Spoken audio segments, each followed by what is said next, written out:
Okay, so first off, before I get into anything, thank you sincerely. Um, I did not expect the amount of not only attention but just love that I got. Um, Immediately after uploading that last video, I was convinced that this was a dead channel. I mean, not completely dead. I expected there to be, maybe 100 people, you know. But when I upload, it's worth. Okay, so when I upload a thing that's heavy like that, I'll usually get away. I'll upload it and then I'll just get away from it for a few days. You know what I'm saying? Because Patrick was very correct. My counselor back in my last rehab, when he was talking about that this is very much therapy for me, because I've noticed that when I get it out of me and I get it, I fucking put a link to my story of it on YouTube, like somebody gives a shit. It gets it out of me, and it makes it tangible. It's like, okay, now it's not. I feel like it's the same. It's the same. It's in the same category of therapy that you get from writing, from journaling. You know what I'm saying? Even me writing lyrics, any lyricists who are hearing me right now can attest to that. But yeah, I mean, I don't even remember. First off, I don't remember giving half you guys my phone number. So, but y'all are hitting me up on Facebook. Y'all are hitting me up on. I don't even use my Instagram. I just use it to follow other people. I thought everybody that followed me on Instagram were just bot accounts and stuff because I've never uploaded to Instagram. But nah, y'all were like, bro, I saw your video. I'm like, okay. But so this video I had planned before I made that video. The plan was to upload that video, let it sit for a month or two, and then then upload this video in December. I wasn't planning on, dare I say it, the light started shining through a little bit. The sun started shining through in Travis's life a little bit. And I don't want to jinx that. So I had to go back, unfortunately, to watch that last video and put myself in that mind state again. I don't. That was such a dark place, y'all. It was so hopeless for me. I just felt like nobody was gonna listen. Nobody cared. Nobody. I felt like I had ran every lifeline away somehow, and that a lot of it was just me trying to prove to myself that nobody cared. But no, y'all wouldn't let me not feel the love. Like, y'all did not just keep it to the comment section. Goddamn. And so, but beyond that, that video did cause some drama that is currently ongoing, so I can't really speak. I mean, I could speak on it, but it wouldn't be fair. But I had to go back and watch the video again just to make this list that I have in front of me that I'm about to just Michael Scott boom roasted my ass through real quick for y'all, of just filling in blanks and things that I failed to mention or speak on, or stuff that I said that I would mention in this video, whatever. Also, I do need to clarify. I didn't write this down, but I do need to clarify. There was somebody that commented on my last video saying that the timeline didn't add up because my Clip Smash 9, my most recent Clip Smash, was uploaded at when I should have been when I was in rehab. Yeah, it was. I don't know what to tell. I mean, it was not in residential rehab like the first 30 to 90 days, but a few steps down, you're in sober living, or something SLS or something. Why am I saying SLS? It's 3 letters. It's an acronym. PHP, partial hospitalization, then sober living. But I think it was in PHP. But yeah, it was somewhere here in Austin, so I just grabbed my computer and plugged my phone in. It was no new video, obviously. It was all stuff from back in Oregon and stuff before I'd gone to rehab. But I did make it in rehab just to have something to upload because I didn't plan on it being a 5-6 year fucking hiatus. Okay. I was trying to upload something to hold y'all over till I got out of rehab. Unfortunately, when you're an active alcoholic, plans rarely come to fruition as planned, if at all. So that was a lesson that I had to learn the hard way as well. But you live and you learn. So, like I said, as usual, got some bullet points here. Let's see. Oh, the main fucking thing that I realized when I was watching that video that nobody called me out on for some reason was I never talked about how I got sober. Like, I just spent a fucking full feature-length movie time indulging in my own bullshit. And poor woe is Travis. And didn't once mention how, like, for all you know, I could have been fucked up in that video. Like, shit. So, yeah, no. I stopped drinking liquor in late November, early December 2022. And then it was March of last year that I had my last drink, period. It just got to a point, because look, at first, it was just that I wasn't done. And that was me being very honest. Like, I was young. I had a lot. I'd like to believe I was still somewhat young, but your boy 30 now. Since November, your boy 30. Wow. But, I was young. I had a fresh liver. I had money. I wanted to party. I wanted to just have fun. That's all it was at the beginning. Just innocent fun. So I went to rehab before I'd gotten that phase out of my system. So even if I did have any sort of intent to quit, I hadn't got that party phase out of me yet. So my first 2 years in rehab, I wasn't ready to stop, period. Because I didn't want to.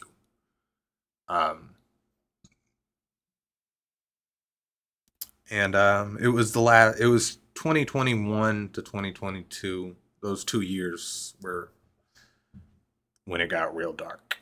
That's when it got real bad. But I remember I went to the hospital. So I had stopped drinking. I had stopped drinking liquor, but I was still consuming about the same amount, roughly, of just overall alcohol. I was going to the convenience store and getting those, like, I think they're 13%. Correct me if I'm wrong. They're called Buzz Balls. I don't know if they make them anywhere but US, but yeah, I would get like 15 of those bitches every morning.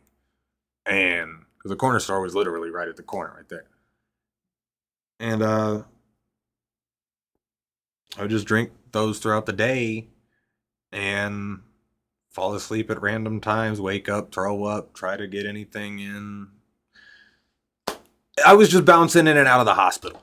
Okay, they call it liquid handcuffs for a reason, because you can't just stop drinking. Otherwise, you're going to have seizures unless you have medication for the seizures. And it's this whole fucking thing, okay? And I wasn't ready to deal with all this shit that was in my head yet.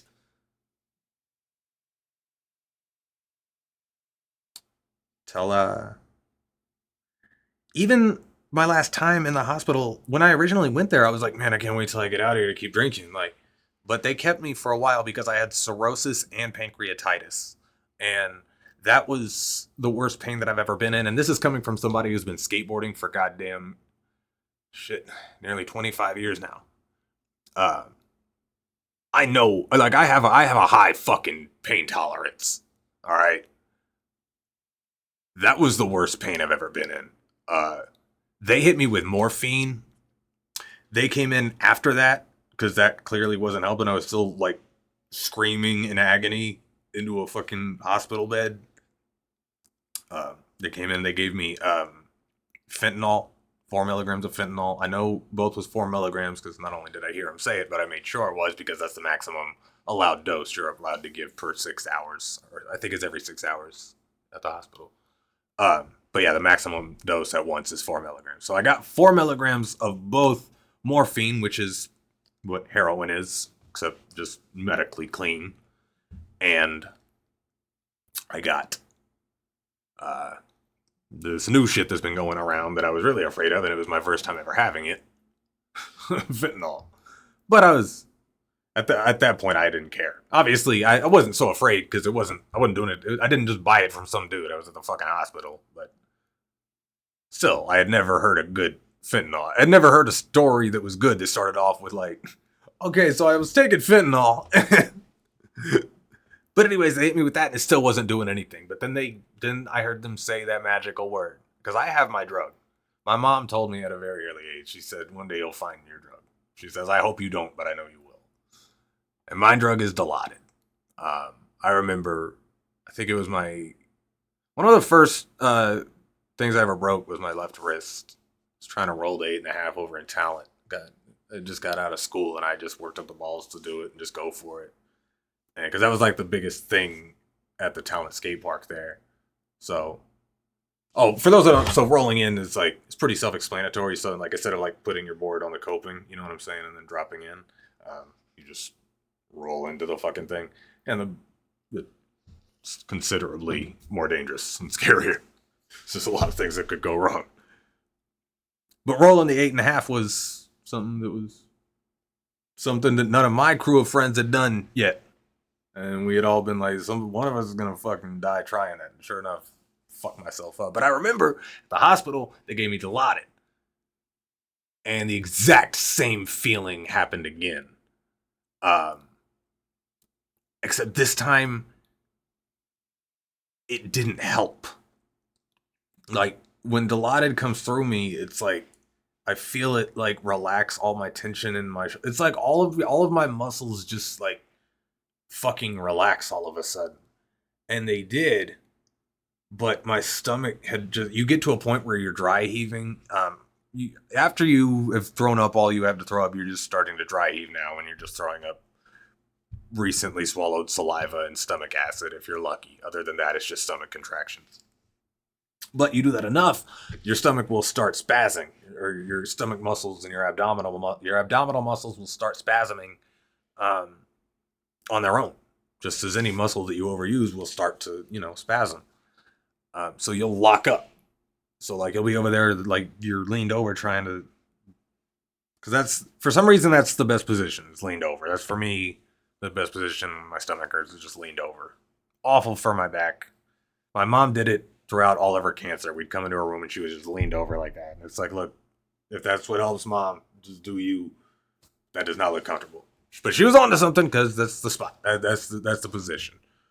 But if you're throwing up and you're getting those contractions, you know what I'm saying? You're getting those muscle spasms. It locks you out, and it's like it's this really fucking painful thing. And man, I was just in so much goddamn pain, and I realized I had this flashback to something that Carl was. There are two Carls.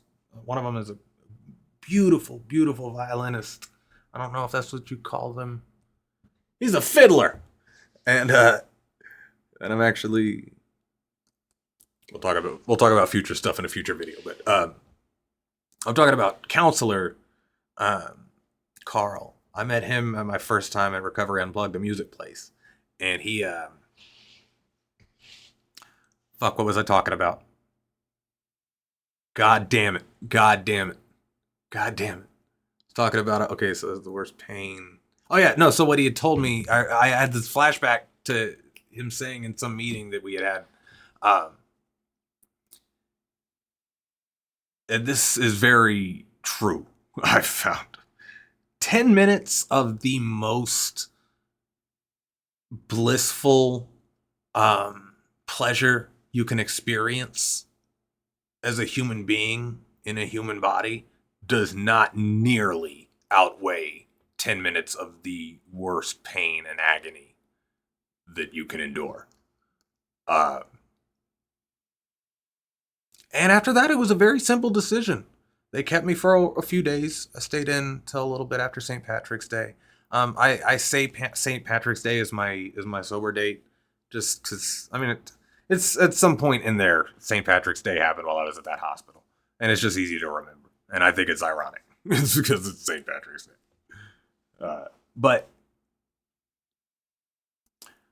I just made a decision right there. Like when I was just in that much pain, I was like, yeah, I don't care for this anymore. Like this isn't worth it. I'd rather actually face these demons in my head and this heartbreak I'm dealing with and this fucked up life that I have and this fucked up. It's like if I'm not gonna fucking die, obviously, if I'm not lucky enough to die this early, then this ain't it. I gotta cut this shit out. And after that, it was a very factual decision. It was a simple, I'm fucking done. Because by that point, I already have all the fucking tools. Sorry, I'm pointing to a bunch of my over here, but I worked from rehab and all that, big book and all that. But it was just a decision at that point that I made in that hospital bed. I was laying there. I'm like, I'm done. I'm fucking done. I haven't had a drop. Oh, that's a lie. No, I forgot. I think it was August. I forgot that NyQuil in liquid form had alcohol in it. But even that I threw up. And that's another thing that sucks that I didn't really get into talking about it in my last video was that I can't eat regularly. I used to. I'm a dine. I don't know what you call it, but I like to have a diner nearby. That's my place that I go to. First it was House of Pies over in Houston, then it was Sherry's over in Medford. But it's like I like, and I know there's this place down the road right here that seems pretty nice, but I can't eat a regular meal. The doctor said, "Look, you've done so much damage to your stomach and your stomach lining." Just your liver and everything, like it's gonna take some years for that to heal up, and that sucks because I like spicy things, and sometimes I just want to sit there and have a full fucking meal. I want to have a fucking steak. I want to have some potatoes. I want to have some greens. I want to have some fucking Coke, and I can't because I'll wake up dying in the middle of the night and end up at the hospital and having to take. What did they give me last? You can see, just so you know, I just got out of the hospital for GERD again, GERD, gastral. If you look it up, it basically means like it's like a form of acid reflux. But they gave me this stuff, dicyclamine, for it. And I don't know what that. Ooh. Just believe me, it's a fucking 20 milligrams of dicyclamine, and then. So I'm supposed to take that every 4 hours, and then this is every 20. This is twice a day, 20 milligrams of famotidine. I think that's just folic acid, but I take that along with. This is something that my grandpa got me. He put me on game with this shit. Zagarez. It's a great stomach acid problem solver thing. But anyways. All right, let's start going down this list so that we don't end up with another 2-hour video of me bitching about myself. As much as I love you, and thank you for you sitting through that, I'm sorry. Okay, so I tried to do this in some sort of order of just people I met, and just chronologically, like in the order that I met them, places I went. But a lot of it is because I went to Recovery Unplugged. I went to all of their locations, and if you add up I know that I went to Recovery Unplugged at least 7 times.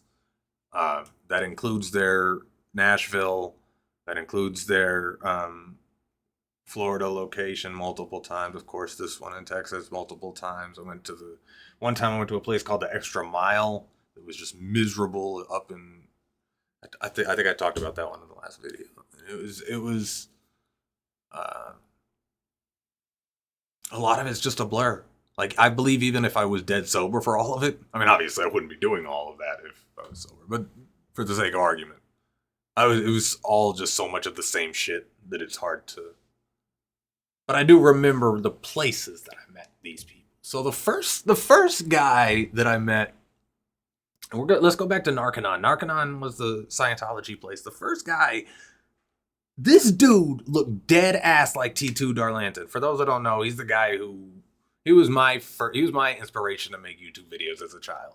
He was like when I saw him making like Warcraft stories and stuff, I was like, this is just a regular dude. Like, this is just a regular guy. And it just, I guess the part of me that didn't have a father, I guess to this day still, I never really thought about it, but he was the first guy that I would just put on and just be like, okay, I can listen to this and I don't feel alone. Even when Darren came back into just horrify my life, my sisters and my mom's, like I could just still wait until everybody went to sleep and just listen to T2, and like it was real and it was candid and it was like I knew this person.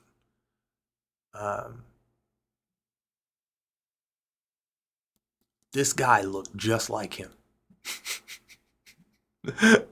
He even had like T2's like slightly southern accent and stuff, and I'm like,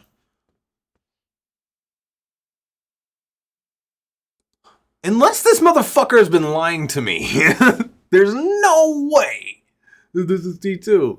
And I sat there because he would play. He led like every rehab has people who are good at a game called Spades. Okay, and I got very good at it very quick because it's fun as fuck.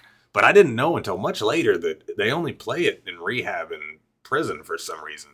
But it's a fucking fun card game.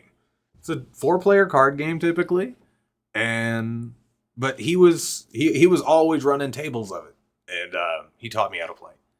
But even like so, a few days go by, and eventually I just turned to him. I'm like, "Bro, do you have a YouTube channel by chance?" He's like, "Nah." That was my dumbass attempt at T2's southern accent. He's like, "Nah, like, nah, I can't do it. I suck at accents. Forgive me." But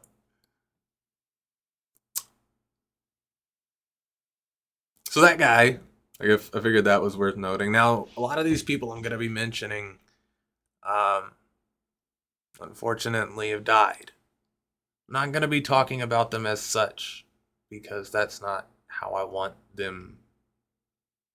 That's not how I remember them, and as such, disingenuous is the wrong word, but it wouldn't feel right if I encapsulated them in my story via this video with the pretense of them being dead. Because I didn't know them outside of this short time in rehab together. And that's a harsh truth. I started to touch on this a little bit in the last video, but that's a harsh truth that you have to accept when you get into rehab, is that these friends you're going to make, like statistically, a lot of them are going to be dead soon. So, I'm not going to say which ones of these are dead or which ones are not unless it's relevant. There was a guy named Jay DiNardo. Well, I guess I already fucked that one up. I said there was a guy. Shit. Good. God damn, Travis. Alright. Fuck. Do I have to restart? Fuck y'all. I'm not restarting this. How far are we? Fuck y'all. I'm not restarting this. Suck my dick. So, you can find him on my Facebook. He was a guy who, he saw something in me. Like, even before I started spitting and stuff, like, because when you first know me, I don't just introduce myself as, "Hi, I'm Travis, I'm a legend, a rapper." Like, you know what I'm saying? I'm Travis, nice to meet you.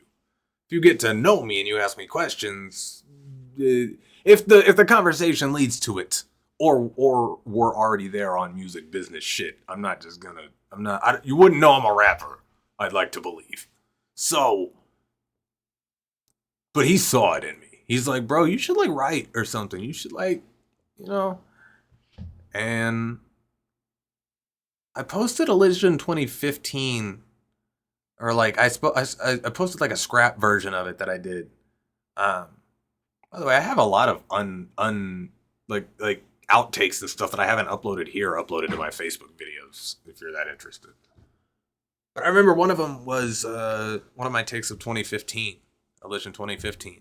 And he even in the comments, and he was like, man, like, I guess it's hard to translate through words, but you can see it in his pictures. Like, this guy had so much energy. Like, he was one of those guys that just lit up the room. Like, he radiated just so much energy. Like, he was so vibrant and just lit up the room, and it was awesome. And it, like, I remember when he commented that on my Facebook wall, I was like, he'd said something about like, damn, like this is a kid, this is like truly a wolf in sheep's clothing, like this is insane, just a quiet, polite kid who can just like, you didn't even know that. And I'm like, damn, like it made me feel really good, because like this is a guy who I already respect. We went to rehab together. Like he's older than me. You get what I'm saying. I treat the love that I get. I cherish it. Who else did I meet at Narconaut? I met a blonde nurse there. Her name was Sarah. Now, Sarah was weird. Sarah, what the fuck, Sarah? If you see this. Now, Sarah, a little bit older than me. She was a nurse, though, and she got there, I want to say, about a week and a half later than me. But we connected, like, instantly, because I was the only one there who could, how do I say this without sounding cocky and full of myself? I guess I can't.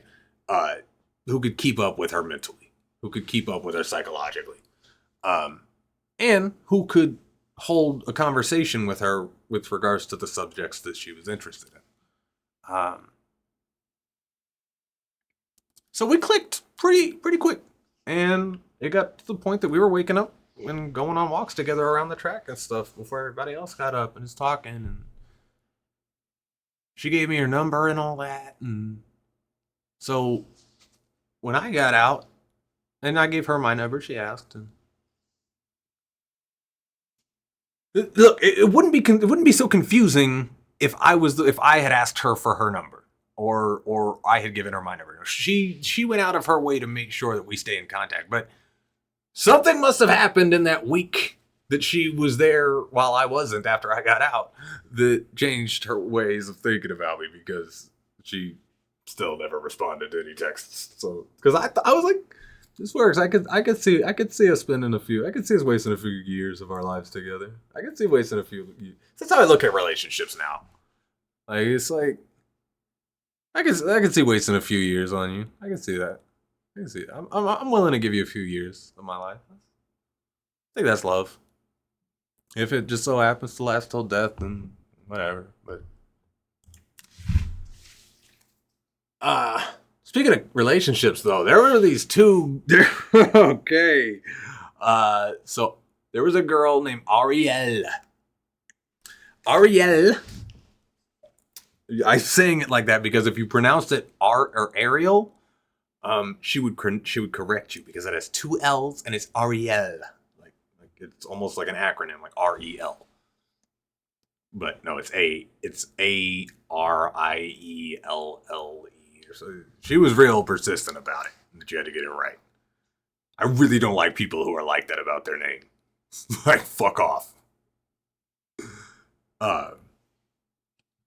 But she was one of those. And she was very pretty. She was very attractive. One of the more attractive addicts. Which isn't saying much, but she was attractive. And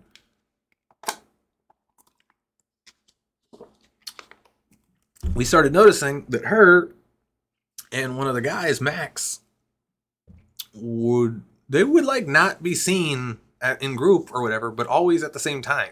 Like whenever we wouldn't see you know what I'm saying? Whenever we wouldn't see one, we wouldn't see the other as well. Like they'd both be missing at the same time all the time when they were missing. So Ariel just goes home one day. Now, usually if you AMA, you're supposed to tell people, obviously, and they hold you for, 24, 48, 72 hours, just to make sure you don't make any snap decisions. Again, another thing I talked about in the last video, I don't have to rehash. But she just just one day we woke up and she was gone. And I heard chatter of 13th step. 13th step is when you get with somebody in rehab. And so the theory that we all kind of agreed on was that Max got her pregnant. And there's a rehab baby. Which ironically, I'm a rehab baby too. But like not of the addicts. Like my mom was the receptionist, that my dad was my dad, there's a I don't know if it's still around actually. I should look it up. But there was, at least at the time, a rehab here in Texas called Starlight. And my dad was a nurse there and my mom was the receptionist. That's how they met. So I am technically a rehab baby. Guess the apple doesn't fall far from the tree. This is also where I met John. Find him on my friends list.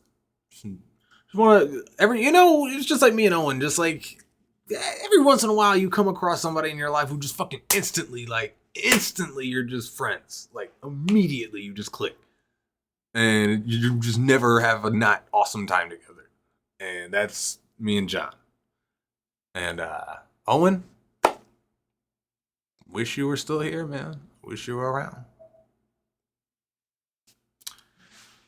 Hope you're doing all right. Also worth noting, my first roommate was Travis. His name was Travis. A little bit older than me, Travis Page. Another guy you can find on my Facebook. What's worth noting about Travis Page, however, this is another important lesson, kind of in the same category as what I was saying about spades. Every rehab you go to will always have at least one secret Jedi fucking master at ping pong. Like, it's insane. And they take this shit for real. Like, they're talking about like spitting the ball and like doing all this weird shit, and they work up a sweat. And Travis didn't play. Travis didn't fuck around. He did not fuck around. It basically went like Asians, him, the rest of the world. But like, yeah, no. Let's see. I think it's about all I had to say about Narconon. But yeah, you always will meet somebody, and I'm not just talking about the clients. Sometimes it'll be one of the techs there. It'll be one of the employees there. It'll be the boss of the place. It'll be an ex client just coming to say what's up or whatever. Somebody's in the vicinity who will fuck you up at ping pong. Just know that. All right. If you ever become a drug addict, you go to rehab, know that it's a good place to meet a future ping pong legend. Okay. All right. So then I moved on to RU, Recovery Unplugged, which is my favorite place. But again, I went there so many fucking times that they stopped taking me. In their defense, it makes sense because once they realized it wasn't a secret, I mean, I would tell them eventually. Once I realized what I was doing. Anyways, I was going there, like I said in my last video, because I didn't want to be alone. It wasn't because I wanted to get sober. I just didn't want to be fucking alone. I wanted friends and a sense of community, a sense of a family, a sense of not being by myself. But it was unhealthy to the kids there who are actually trying to get sober. Because I had full intention of drinking as soon as I had the ability to when I got out. The only reason I wasn't drinking is because we're not allowed to at the time. But I was willing to trade that for a few months of having some friends at a time. So they eventually stopped taking me because I realized that I didn't want to get clean. I wanted to be in rehab. Which lets you know they care, because if they didn't, they would have just kept taking me. It would have been like, I just keep giving us your money, man. Just keep relapsing. Fuck. But anyways, I remember Big Nate. Big Nate, dude. Okay, I got a story for you. Okay. So, okay. All right. Hold on. Let me see what I have on this. Let's see if I can. Okay, so Big Nate was there. I already told you about Carl, the counselor. Big Nate. Okay, he was a big black dude, right? Big old dude. We're talking like Suge Knight big, just a little bit more out of shape. I don't know what Suge's current shape is. Don't come hang me off a balcony, Suge. But this dude, he was a big black dude, but he had the heart of he was just the most loving. He's just the heart of gold, dog. Like, he was awesome. And, yeah. I love you, Nate, if you're seeing this. Hope you're doing well, bro. But all right. So we were having what they call a confessions meeting. They all sit in a circle, and it's pretty self-explanatory. We confess a thing that we have never confessed before, and they make it very clear that's what's said in circle stays in circle. And from my experience, that is the case, unless threats are being made, or like, and that includes like threats on yourself or like plans to do a physical thing. Things that obviously you can't just ignore and just pretend like that didn't just, so like that person didn't just say that. But for the most part, yes, what's said in group stays in group. But fuck that. Y'all about to get the inside scoop. So there was this girl. We'll just leave her nameless, okay? Okay? And she had a dog. Now, she was allowed to have this dog because it was a service dog. I didn't realize at the time how easy it is to turn any fucking four-legged animal into a service animal or whatever, meaning you can now take it everywhere and it's like your emotional support animal or whatever the fuck. Am I getting too far away from this mic? I'm sorry.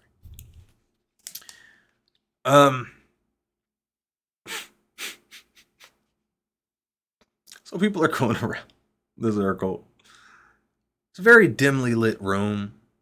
We're using the sound studio for it, so it's all sound insulated. It's very quiet. You could hear a pin drop in here.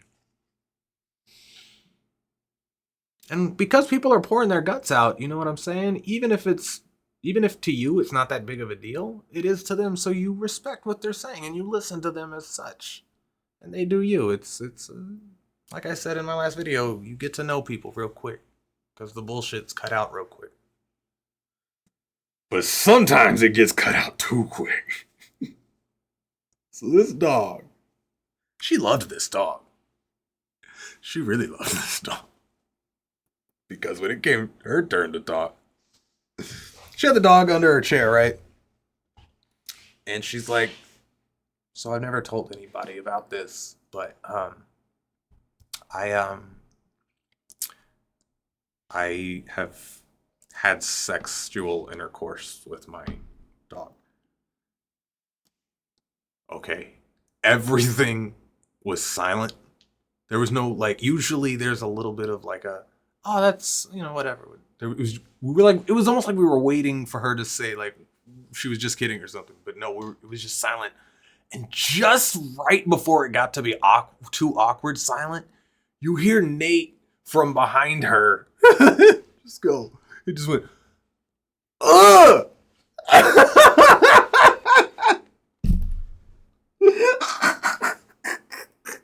He said, all you hear is this big black dude just go, ugh! Fucking Big Nate, dog! Thank you! That's what we were all feeling, bro! Thank you! He said, ugh! And we just looked at her, and we looked down at the dog, and we looked at her, and we looked down at the dog. Bruh. Dude, even the counselors couldn't stop from laughing. Like, it was so bad. Oh, fucking Big Nate, dude. There was a girl there. She was a tech there. Most of the techs are just other addicts who they needed some extra cash, so they're sticking around. Or they get out and they genuinely want to help. Because part of your 12th step is continuing. Now, the 12th step is having had a spiritual awakening, we sought to spread this message to fellow addicts. in need. You don't just spread it around like a religion. You spread it to those in need. And I started to catch feelings for a girl there who was a tech. Her name was Britton.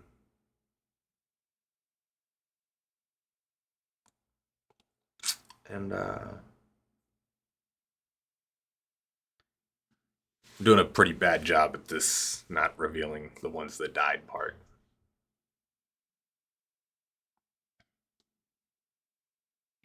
Moving on. So, I remember at Florida's RU that I spent a lot of time at, I learned a very important lesson, which is that it takes me way too long to realize that a gay guy is hitting on me. Even if I know the dude is gay, I'll just think he's really friendly. And it's not until somebody pulls me aside or I look back on it in retrospect, I'm like, wait.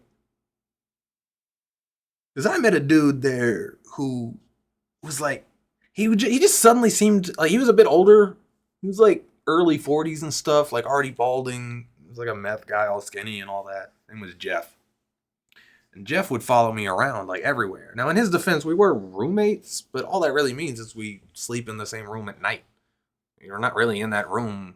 You're not really in your room unless it's the weekend and you have a schedule throughout the whole fucking, like, I think I was actually just going through this. This was just our old chore thing for my last 3 years. Well, I'm going to talk about you in a second, my friend. Okay. We'll get to that. But, yeah, no. This is a guy who was just following me around everywhere. And, like, everything that I seemed to be interested in, even my niche things like battle rap and stuff, that you rarely just randomly run into somebody else who is not only aware of this niche thing, but also a fan of it. But he just was a fan of everything. And I knew he was gay. He talked about it openly. And one day he tried to kiss me.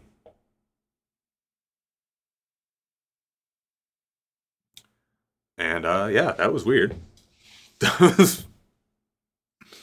Yeah. Just went for it. Right there in our bedroom.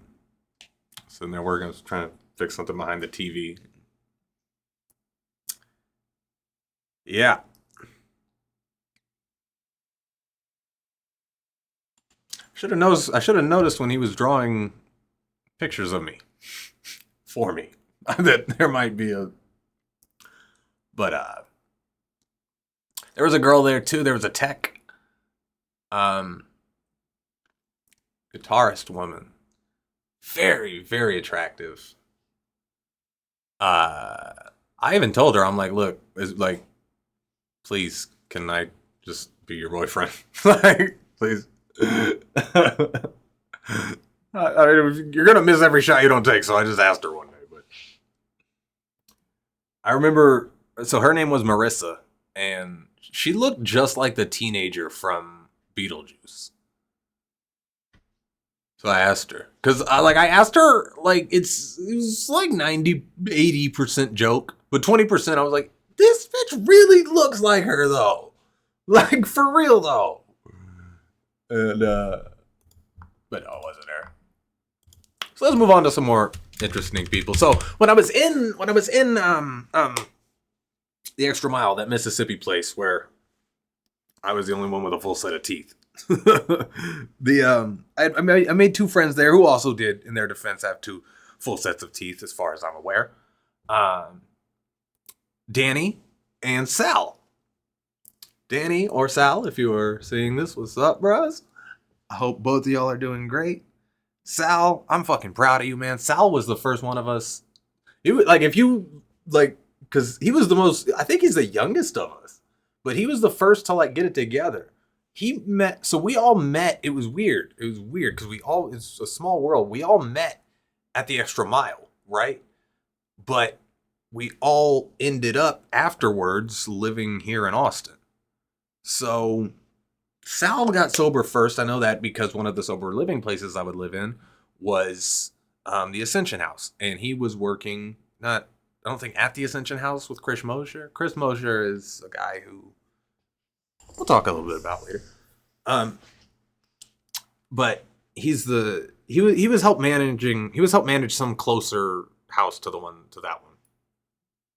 And Chris Mosher was the manager there. He still might be at the Ascension House, but I know he got throat cancer somewhat recently. He's still alive. Like he's still posting on Facebook and stuff, but I don't know where he is on that. Tough dude though, so praying for the best. His dog did just die though. That dog was a trooper. Bonnie. I'm usually not a fan of other people's dogs. You'll notice I've never had a dog outside of Goofy. I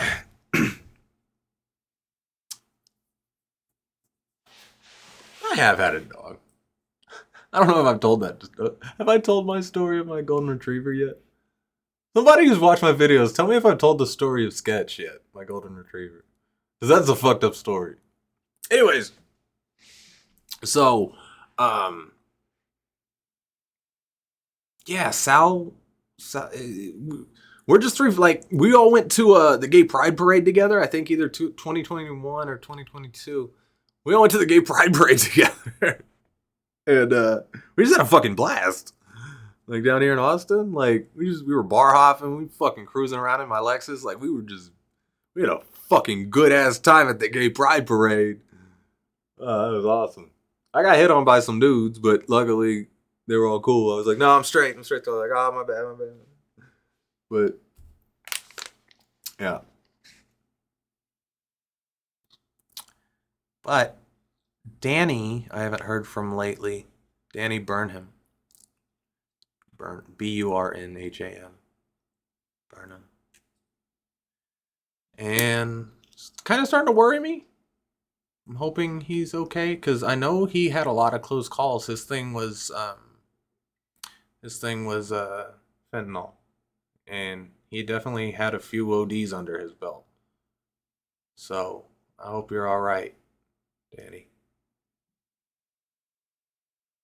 And if you is, why ain't you calling me? Call your boy.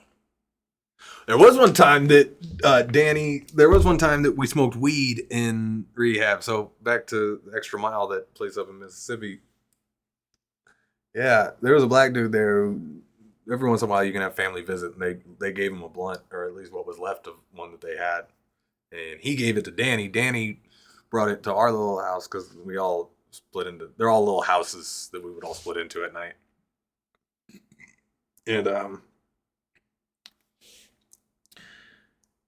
it was that was a fun night. But okay, so this is a good segue right here. So from there we smoked weed there, but then later on that year I'm at the Ascension House, right?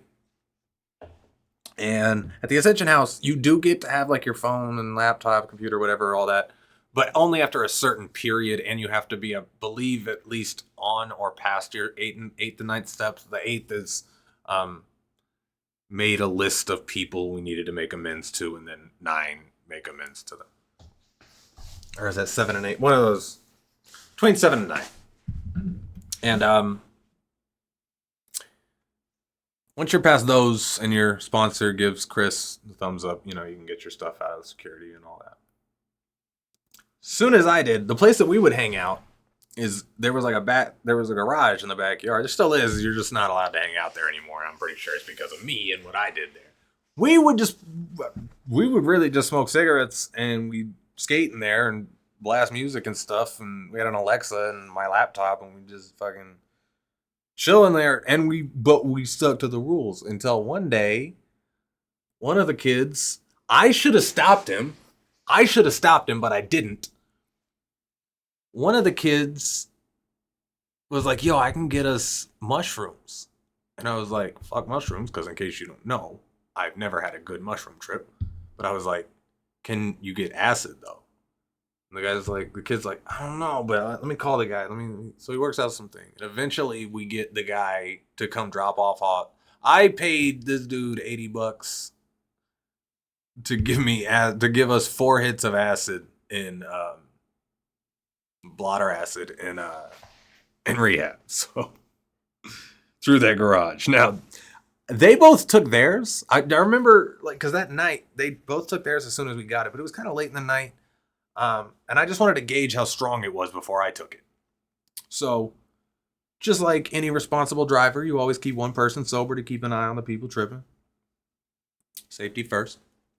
So I was gonna babysit them, and they did, and they had a good time, but it didn't seem like too out of control. Like they weren't. Like it seemed like if they wanted to dial it down, just play it as they're not fucking on acid, it wouldn't be too difficult. Which I have plenty of experience in that field. So next morning rolls around. I get up, take a shower, brush my teeth, make myself some breakfast. And I go upstairs and I pop 2 tabs of blotter acid for the first time since my trip to Oregon when I lived in Houston. So like back in 2014. And even then that was just one hit. So I just took 2 of these bitches in the middle of fucking rehab.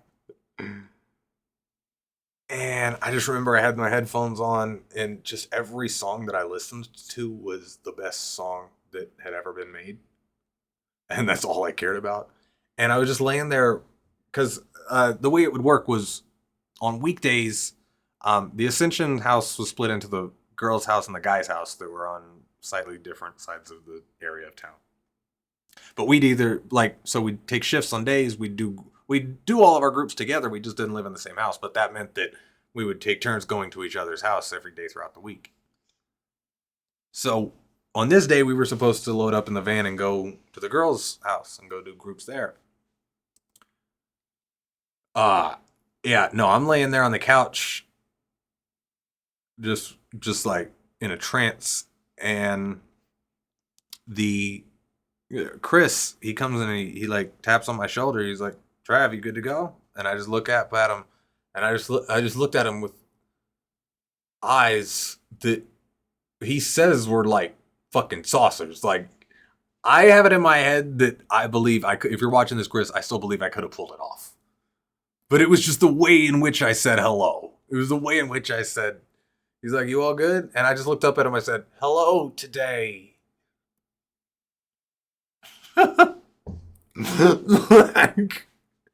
And he was real cool about it though. He's like, "Look, go up to your bedroom, listen to your music and stuff. Let me know when this wears off." And because I mean, obviously he couldn't keep me there. He had to kick me out after that. But he let me at least ride the trip out, and he didn't like. He could have made it a real bad time. He could have made that trip a real bummer. But he was like, "Look, we gotta go. You just go upstairs and just do what you gotta do." So I did. And I was able to chain months together sometimes between rehab. Obviously, those months got shorter and shorter in between, but just because it's damage to my body. You can only take so much. But there was one lady in Florida. I was staying at one hotel for, I think this is the longest that I managed to stay at one. I think I was at this one for almost 2 months, if not more. I mean, I was there for a long time because I know this because I had made one really good friend there, and she was this black lady who worked the front desk named Sherelle. And Sherelle was slightly overweight lady. I want to say late 30s, mid 40s. But she was just real. And it was so cool just to watch her like handle. She knew a Florida man. You know what I'm saying? She was native to this fucking place. Like, this is a place where the new GTA happens, by the way. We didn't have the trailer before, like when I made that video, but apparently the new GTA is taking place in Florida, in Broward County in Miami, and where all this shit happened that I went through. So I don't know if I'm looking forward to that or I'm gonna have some PTSD. I'll be like, I remember this building, I remember that building. Yeah. But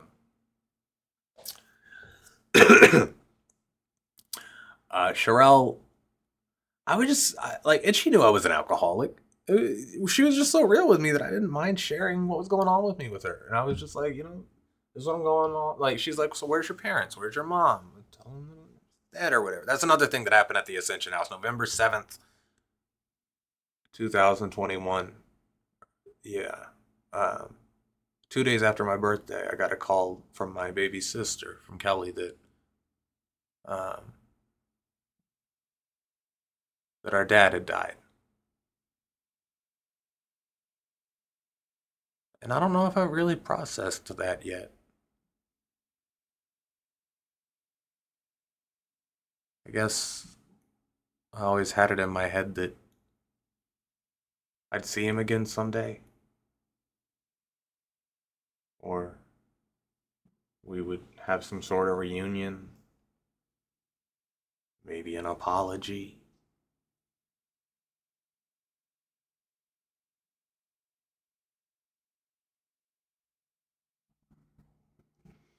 It doesn't make sense to me how, and I apologize for going, no, fuck that, I don't apologize. It doesn't make sense to me how, it just doesn't calculate in my head how the older I get, the less it makes sense. How do you just walk out on your own child like that, Dad? And I'm not the only one you fucking did it to.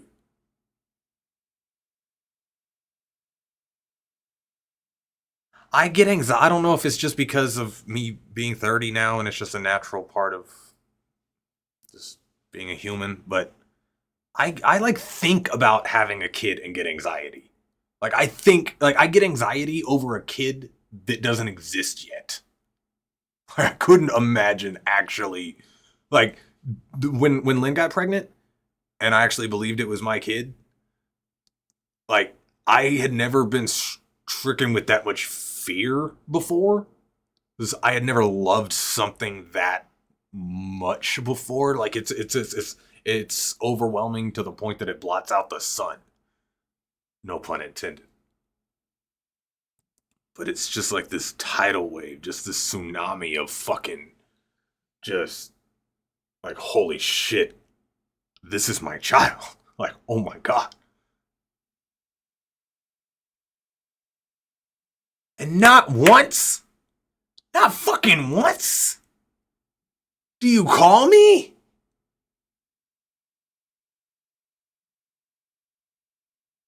Not once does it fucking,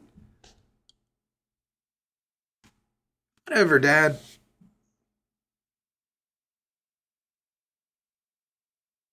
Whatever. I just know that if you were around, I wouldn't. Maybe somebody would have protected us from Darren.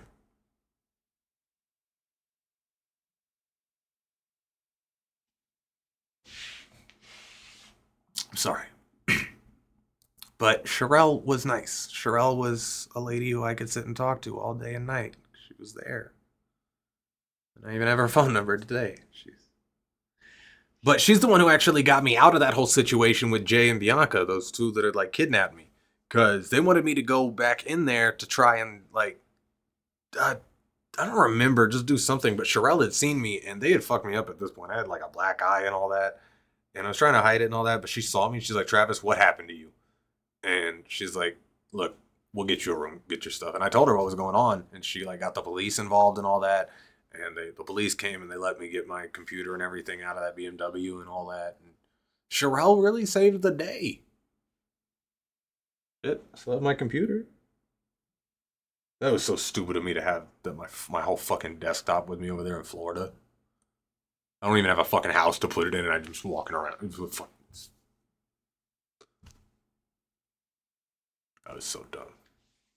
But again, you live and you learn.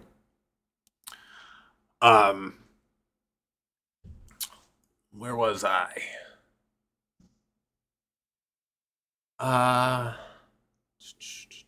At the Ascension House, I do want to briefly talk about a friend that I made named Keith. Keith was a heroin addict. But he was like done. And from my understanding, he's still doing all right today. He's still doing pretty good. But as much as I don't like to talk about it because there's a lot of social stigma around it, I am quite schizoaffective, and it has gotten worse with time, especially primarily auditorily. Um, Luckily, I'm aware of it, but it is what it is. But he would ground me. I have people in my life that ground me. I don't really choose who they are. They just sort of come. I don't really know how to label them either. What the fuck are dogs out there? It's 3 a.m. Goddamn. So, Keith, I hope you're okay. And just know that, I hope that if you do see this, you know that I'm sober now. So, I mean, I still smoke weed. Still smoke bad weed. But I'm not drinking anymore.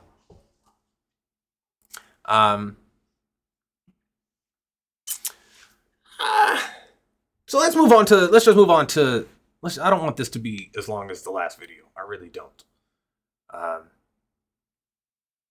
So let's just talk about this last place that I went to. This last place that I went to was Spearhead. And it was 90 plus days of like the most intensive, like military-esque rehabilitation. It wasn't like some abusive, like out there taking kids out into the fucking forest and shit and surviving by fucking hiking for 10 miles a day and surviving on rations and shit. No, it wasn't like that by any means. It was in a nice spot. And, but no, you had it was very strict about the things you were supposed to do there. And they didn't take any shit. So it gets exhausting real fast, but it's also very good at getting you into a rhythm real fast of like, okay, the goal, from my understanding of what they said, was like, look, we understand a lot of these rules and a lot of this pacing and a lot of this seems unnecessary, and it is here, but we're trying to make it so that you hit the ground running when you get out of here. Worked for me. So,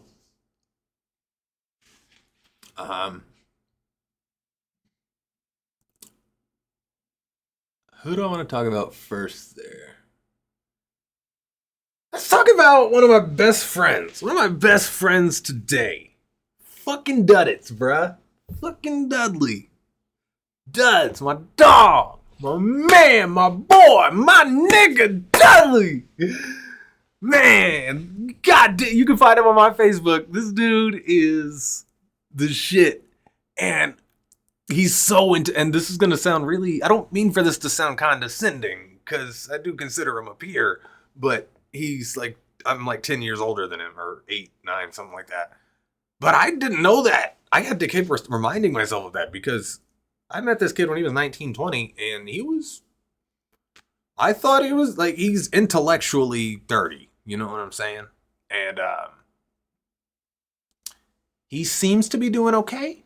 Seems to be doing. It's none of my business to be telling his business over here. I gotta stop doing that. But he seems to be doing all right. And he met a girl, and he just moved into his. Fuck it. We're already talking about people.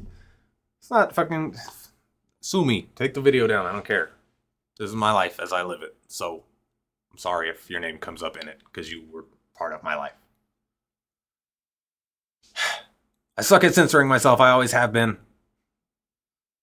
Blow me. I met a very interesting friend there as well named Kurt. Very intelligent. But he had a bit of an ego problem. He kicked it real quick though. I just remember at first he's obviously intelligent, but he's one of those people that's like aware of it too. So he's kind of cocky and a dick about it. Or he was at the time. And he was walking around with that like Bach book with the fucking things on it that has all those like 3 names on it or whatever. I was like, this motherfucker. I was like, really, dude? I've already met like 4 of you in the last few years in this place. So they're in rehab. So like just, but no, he actually ended up being a really cool guy. Like I got to know him. And one of the weirdest transitions happened for me. Okay, so I want to talk about a kid named Cole. Okay, Cole was the most, like on paper, the most hateable kid ever. Okay, he was this white 18-year-old, upper class, just preppy college kid, fucking like, just everything about him screamed punch me in the fucking mouth. And from the day he got there, he's one of these people that was like, he was like so full of shit that it was almost like we couldn't tell like if he was trolling or not, like if he was joking or not, if he really believed that we believed his bullshit. Like, so we had these things called Steel on Steels. Well, Steel on Steel, STEEL on Steel. I forget what it's in reference to, but what it is pretty brutal. And we only did it in this rehab, but it was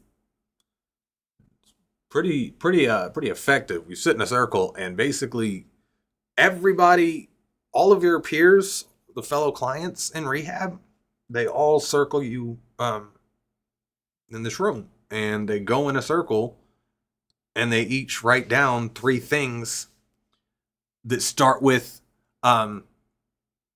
is it possible that X? So, for instance, Travis, is it possible that you're drinking to avoid the feelings of your mother's death, or of your ex cheating on you with your best friend, or whatever? What is it? You get the idea. And you're not supposed to respond. You don't respond. You just sit there and take it. And then the actual counselors and staff there come in, like the actual trained therapists and people like Carl.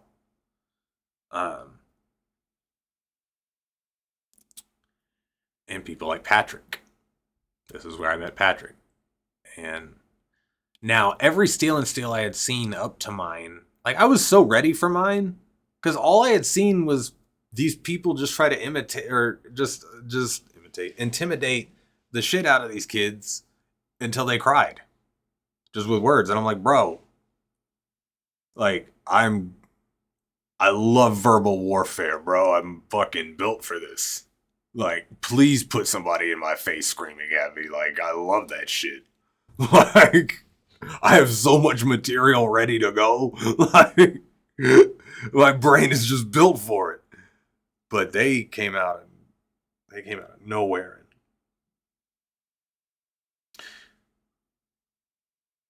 They just asked me questions. They didn't lay into me with any sort of aggression at all. Even most of the other kids there, they were just like, Trav, like,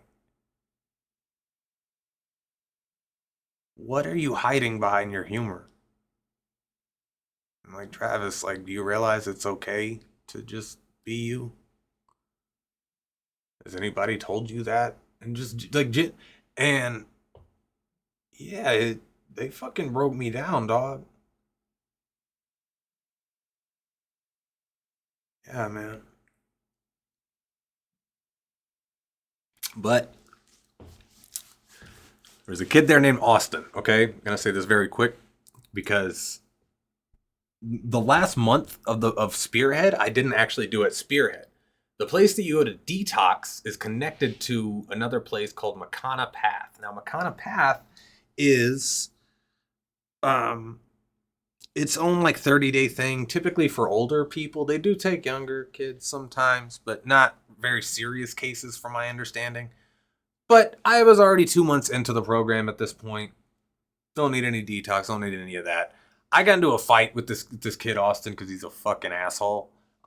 Ask anybody who was there. He had it coming, and I fucking laid into him. Not even hard. Like, I didn't, like, punches weren't even really thrown. I just kind of rushed him real quick. There was too much staff for anything to really happen.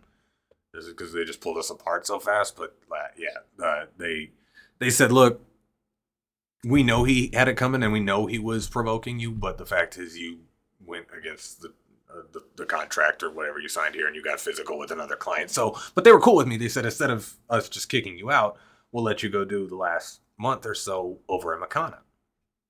Word. So I go back to where I went to detox before I got there. And instead, they just take me literally just a little bit further down the property.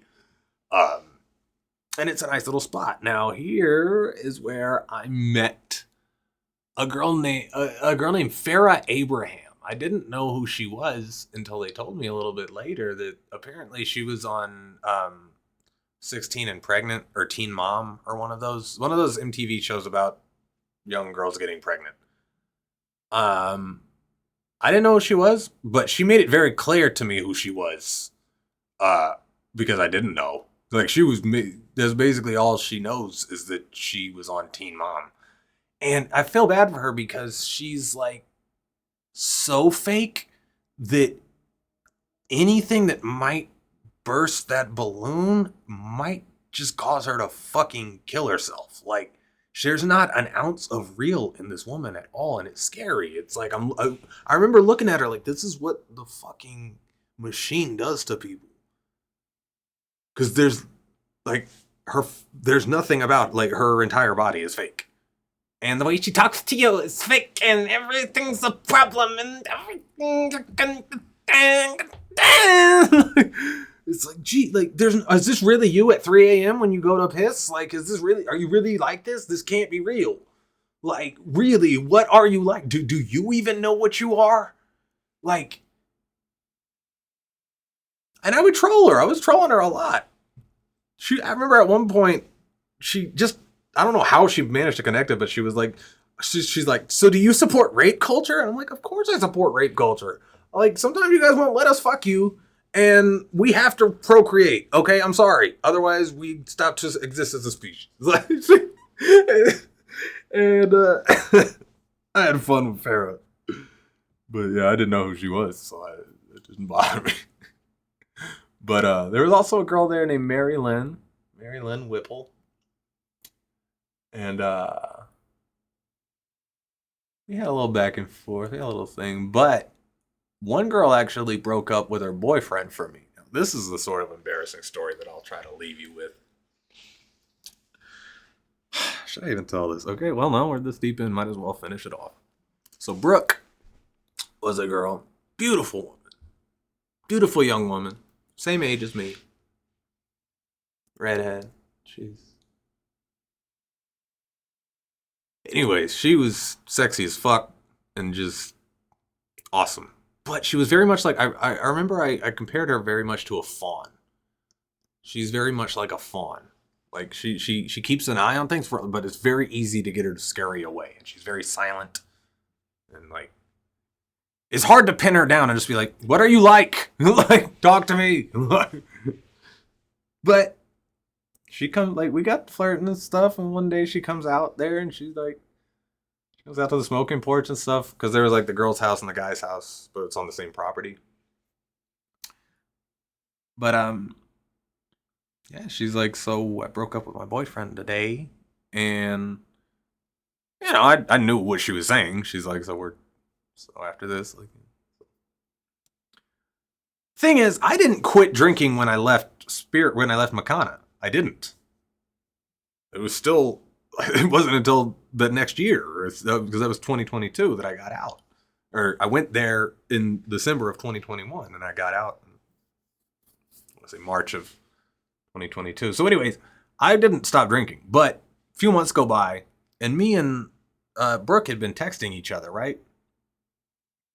Bro, I was back to my old ways so fucking hard, like, and I had no intentions of stopping. I hadn't showered in weeks, let alone changed clothes. Like, I was just filthy. And she just hits me up one day. She's like, so where's your address? Where are you? She's like, I need to fuck right now. And I'm like, drunk me's like, hell yeah. Dude, I couldn't even keep my dick hard. It was sad. It was pathetic. And the saddest part is, like, we really did have a connection, but I was so bad in bed and probably just gross that she was just like, God, like, she probably went running back to her boyfriend apologizing so fast. Oh my God. It might my defense, couldn't like who does that? Like in the middle of the night, just like, where's your address? I'm coming for the first time right now. Like, can we like how about tomorrow? Gonna give me a second to prepare here? Maybe shave a little bit? Because from the second she mentioned that, like she was like less than half an hour away. So but no, it was just bad timing. But I can't lie. Like I messaged her because I still have her number, even though she blocked me on everything. But her number, it seems. I messaged her. I was like, look, I'm in the area. I was like, if you want to chill or whatever, I promise not to try to put my dick in you. Because I do. Like, I think she's a cool girl. Like, that's the fucked up part. It's like she was actually a good friend.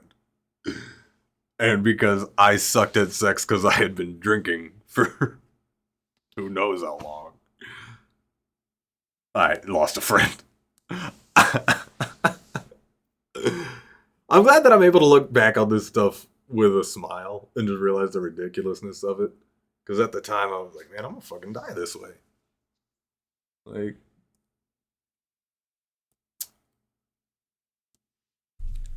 but there's some friends that just stuck with me too. And Ethan, the Joker, my mentor, he told me, actually made a song about it somewhat recently. But he told me something that was very important for me to hear. And he said, you never lose friends, you only learn who the real ones are. I was like, damn. I could have used that a lot earlier. Because there's a lot of friends that I thought were friends until I stopped giving them access to my wallet and my bank account. And there's...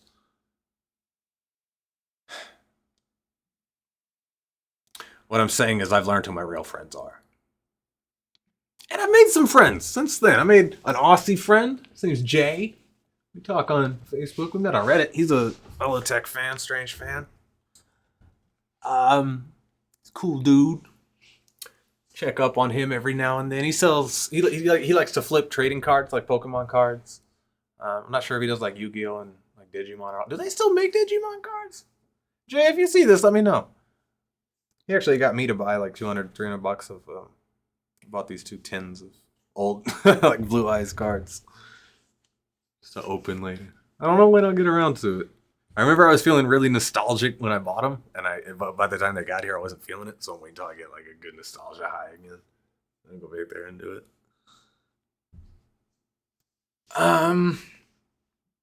Because y'all don't know, but there was a second when I was like 10 years old that I lived in Florida when we were traveling around after we moved away from Texas. Me, my sister, and my mom. That I used to like compete in like a weekly Yu-Gi-Oh tournament thing that would happen at the local Books A Million. It's a bookstore in Florida. And they would clear it out, or at least like half of it out for everybody to come play Yu-Gi-Oh! And there were like hundreds of us, and I would come in like, bro, I took Yu-Gi-Oh! Serious when I was 10. I remember like 9 to 10 years old. And of course, I still have all my cards and stuff. I wish I still remembered how to play that game. I remember I tried to go back and watch it again, and I was like, this is just too corny for me. How did I watch this? Like, this is just too much. Same with Pokemon, too. Pokemon seems a little bit easier to digest as an adult, though. It's not as wacky as... Well, who am I to talk? I don't really know.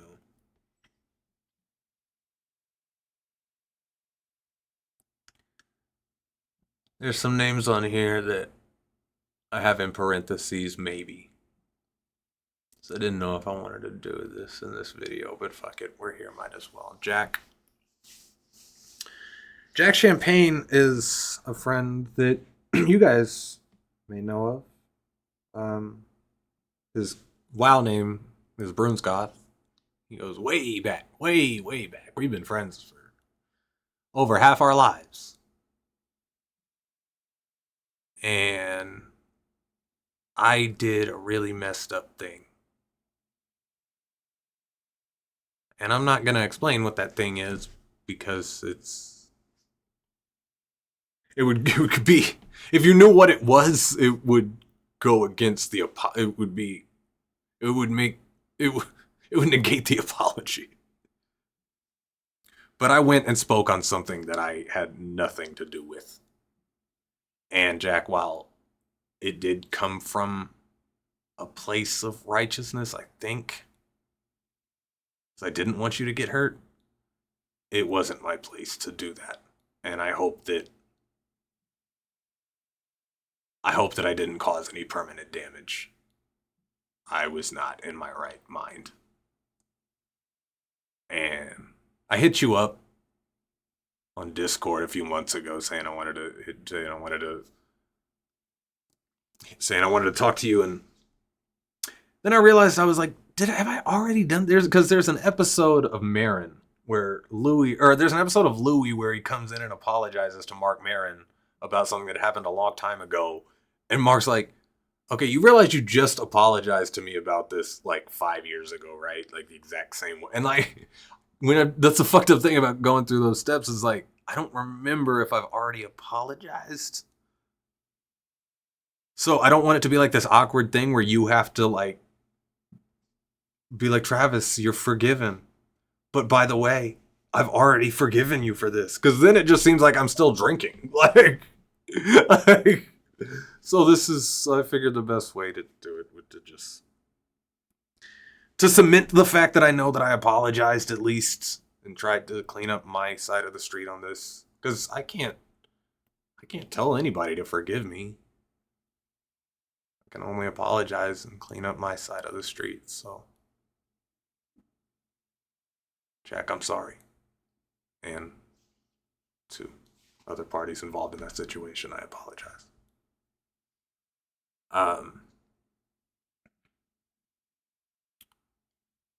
There's a girl named Miranda. Now, Miranda she's been this weird, just shining light in my life since we met. And I met her as a part of like these three girls, one of which was the girl I lost my virginity to that night. And I don't know, but I was really interested in her. But I think she had already had a boyfriend or something. It just didn't work out, or I was already with Lynn or something. I don't know. But there was always some weird, like, I don't know. There was connection between us, and the older we got, and once Lynn was out of the picture, yeah, no, I drove up there, and we fucked. We kicked it. we had some good times, but I got sick there, and I ended up having to go to the hospital. And when I was at the hospital, I still don't know where the fuck they went, because I have these tiles connected to my keys, right? Or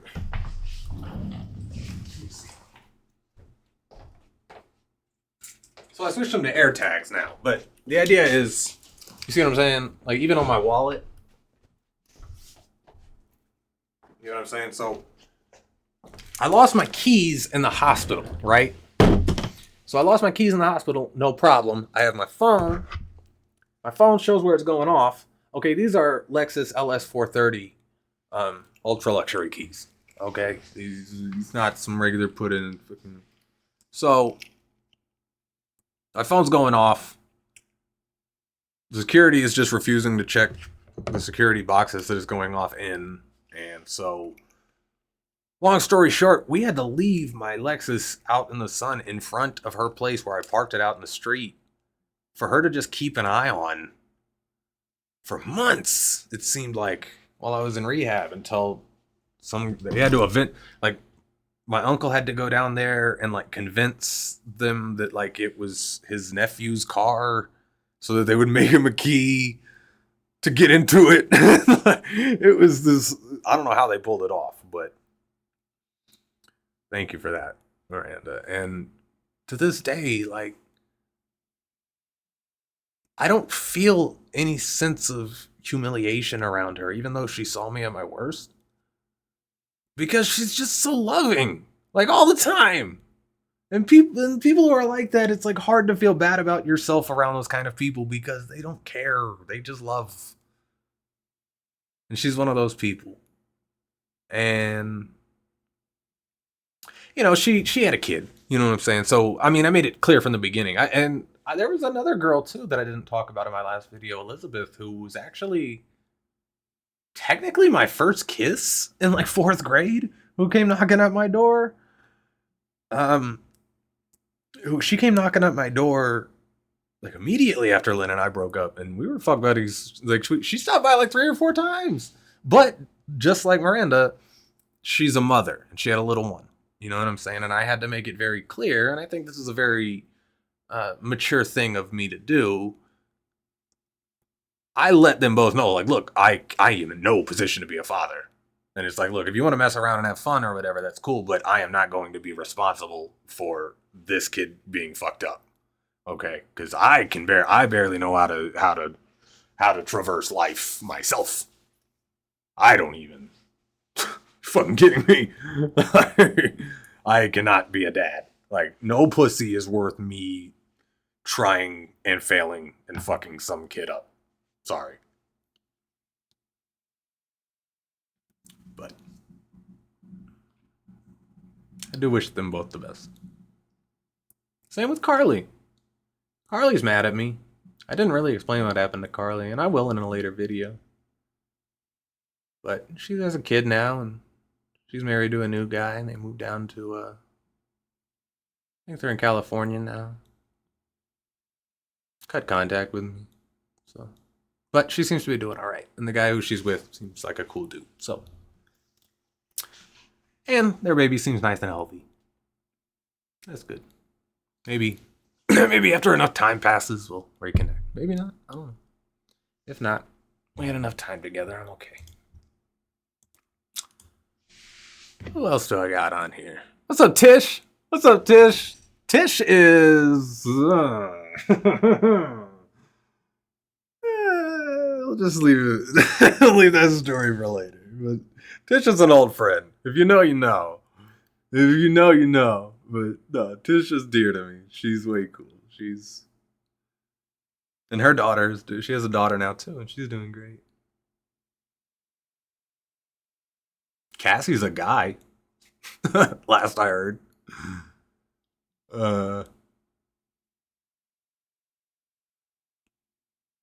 And I think that's just about it. And every time I get to this point in my videos, I'm like, something I'm forgetting. There's something I'm leaving out, and it never feels finished. And I know as soon as I stop recording, I'm gonna remember it. We'll just leave it at that for now. Okay? And so now I can make actual videos again. I'm done being in that headspace for now. There's another person that I wanted to talk about. Her name is Jen. But after giving it some good thought, I'm going to make that its own video. That'll probably be my next quick talkative video. Anyways, I apologize for this being as long as it was. Thank you for those that stuck around. And catch y'all in the next one. If I can find where my mouse is. I have 4 fucking monitors. Is it over on this one? Are you over here? Okay. Okay. Okay. All right, peace.